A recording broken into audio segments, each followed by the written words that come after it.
Are you wondering about your own spirit guides?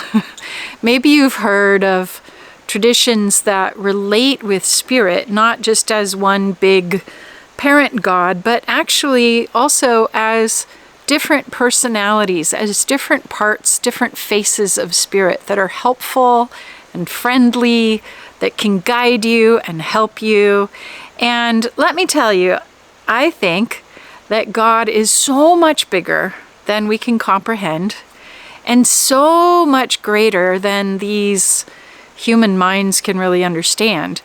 I think it can be very helpful to imagine spirit, to imagine the different faces of spirit, much in the same way as some traditions might honor angels or saints or different deities, to allow yourself to relate with spirit in a more personal way. And in my mind, that's where utilizing spirit guides, this metaphor of spirit guides, can be super helpful. Now, did I just say metaphor? Yeah. Why? Because I believe that our guides, or our spirit guides, are not necessarily individual personalities floating around in the sky, but rather they're our faces that we give to spirit. It's like a metaphor. It's a conduit. It's a way for us to directly relate with spirit in a friendly, collaborative way. That does not mean that the energy of God is diminished in any way. It doesn't mean that the power of this great, loving presence and creator is chopped up into pieces and therefore diminished. In my mind, it actually just makes that energy accessible and relatable to us. So, for example, you might have had imaginary friends when you were a kid. Do you remember having a special imaginary friend when you were a kid? Or a special guardian angel that you imagined was protecting you and guiding you and helping you? Those were spirit guides. Those were spirit guides. A lot of kids have imaginary friends that are deeply loving and trustworthy, and these energies of wisdom are helping this kid not feel lonely, or helping the child make good choices.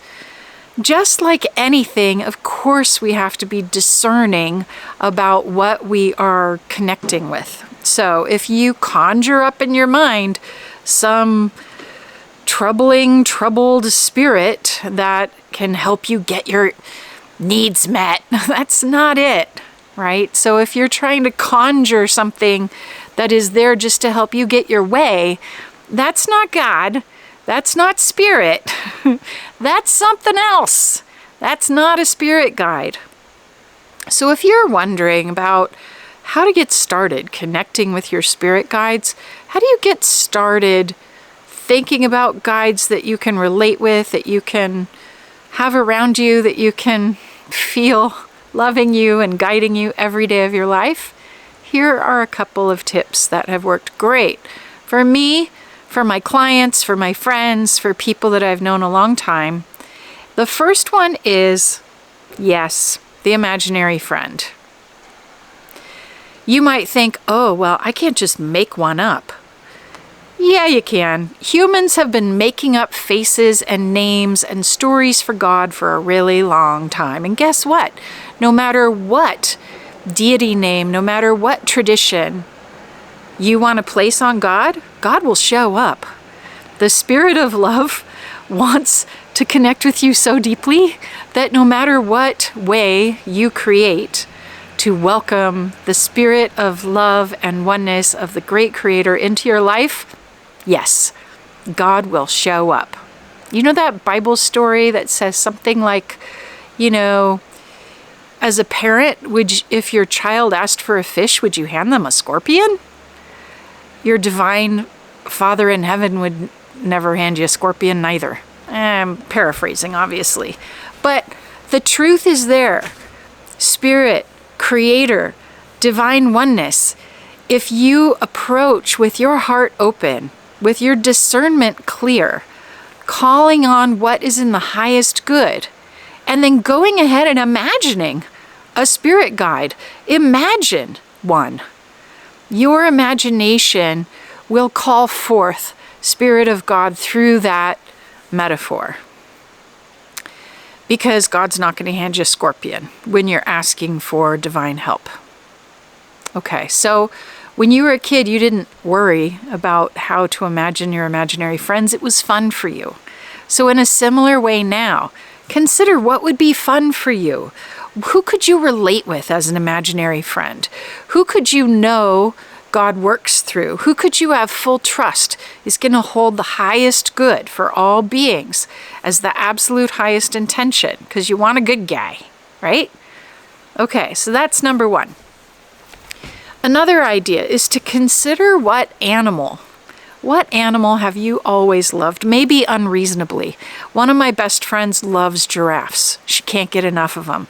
Well, I would really encourage her to imagine a giraffe as like an animal spirit guide. And then to further feel into, okay, what is giraffe really good at? They have a really tall neck. What does that mean? Oh, they have a really high vision of things. They can look and see over more territory than I can. Okay, that's useful. Giraffe, they can actually run really fast. They're very agile on those long legs. So there's a gift that this face of divine creation has. And cozy up to your animal guide, cozy up to your imaginary friend. Know that these are friendly conduits of spirit. These are not to be worshipped or to be feared, or, it's a friendship.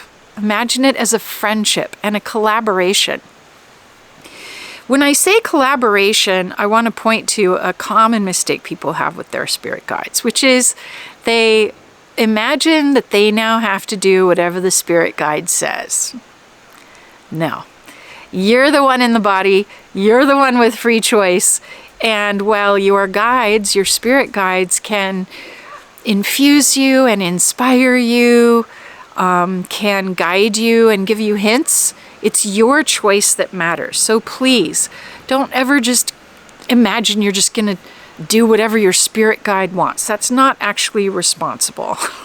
Okay? So, what else about spirit guides? I want to affirm for you that you don't have to see them with panoramic vision. Many of us have more of a clairsentience or a clairaudience where maybe we hear subtle messages, or maybe we can feel subtle presences. That's enough. That's plenty. That's wonderful. You don't have to be intuitive like everybody else is intuitive. Allow your own natural gifts to guide you and trust it. Trust your imagination. As long as you are in alignment with the highest good and really in a prayer that your divine source makes deeper, more intimate contact with you through these imaginary friends, you're gonna be okay. Make sure that your intention is pure and clear, that your heart is open, and know that relating to God through different faces, through different friendly connections, is something that humankind has been doing in all the mystery traditions for literally all of recorded time. I hope this has helped, and I hope it might give you a few ideas as to how to connect with your spirit guides. There's always more to this, and so this is a topic that we talk about a lot in the Wisdom Collective, which is sort of my modern mystery school, where me and my teachers, who all have 20 plus years of experience in the mysteries, including my Apache teacher, my Bee Mysteries teacher, my shamanic sister Alora, we are all coming to you with these sorts of empowering approaches to spirituality. You are a divine creation yourself. You are the chooser. And you are welcome to meet your spirit guides.